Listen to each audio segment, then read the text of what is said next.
Hey team, Josh here with Juniper Meat Company, Wild Game Processing.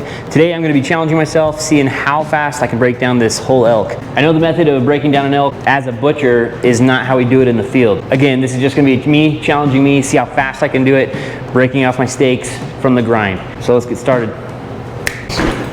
All right, clock says 7:45, time to go.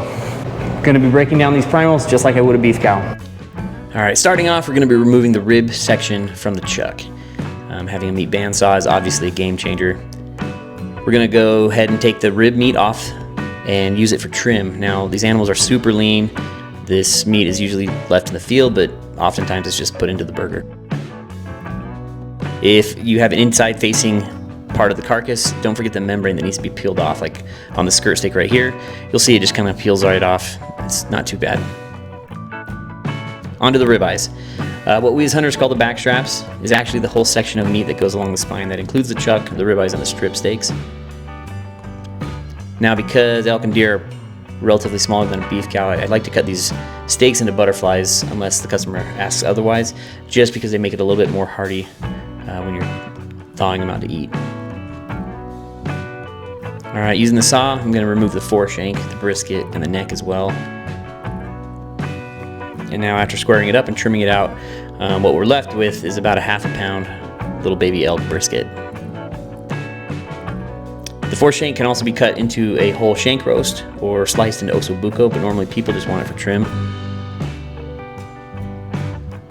The neck also is a wonderful roast if it was left whole, but this customer only wanted burger and steaks. Onto the chuck, we're just going to remove the shoulder clod.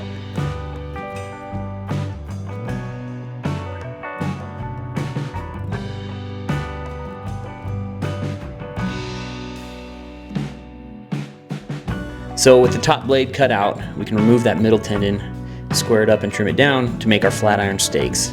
These are great for stir fry or fajitas or diced up into carne asada. It's not to be overlooked, it's a great steak. Now the rest of the shoulder in this situation is just going to be made into burger.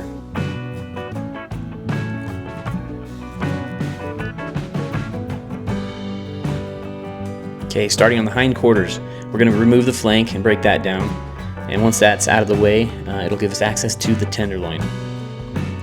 Now, a lot of people forget about the tenderloin or where it's located, and many times it's cut up and mangled during the gutting and the field dressing process. If it's something you want, be gentle around it with the knives, folks.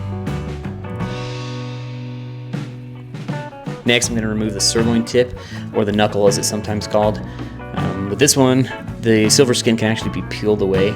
Again, this is a great cut for steaks or a couple of roasts. This customer only wanted steaks, so now I'm just going to break it down, square it up, trim it out, and give them some huge steaks. Again, these are really yummy. This section that was peeled off makes the TriTip. I'm just going to square it up, but again, like the brisket, it is super small. All right, removing the loin is part of the last section of what the hunters call the backstrap, and then just as before, I'll dress it up, cut it into butterflies, and then make some New York strip steaks.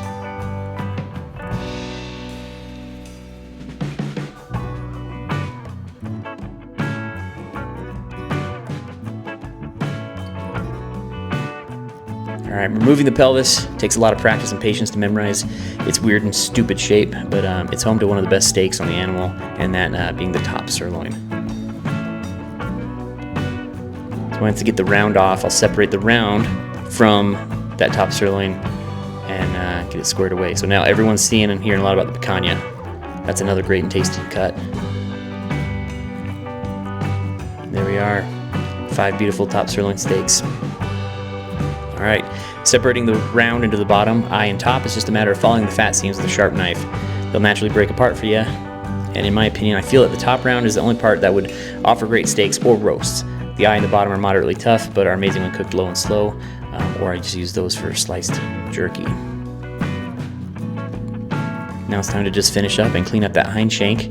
Again, going just a trim, and that will do it for the first half of this elk. The next half will be exactly the same, but just sped up for some convenience.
All right, so all done. It's 11:04, so it's just a hair over 3 hours. It's not the fastest breakdown, but I'm getting faster, and I broke my last record, which was 4 hours, so cutting an hour off at a time is all right with me. So we can do some math now. So what we ended up with is 108 pounds of trim that will be made into burger. And as far as steaks, we got about 36 pounds. So the steaks we cut were the top sirloin, the sirloin tips, the top rounds, the strip steaks, and then the ribeyes. We left the tenderloins whole. Now with the total weight being 144 pounds, that's 55% yield on the 262 pounds we started with. So the next steps are gonna be just grinding and wrapping. So that'll be it for this video.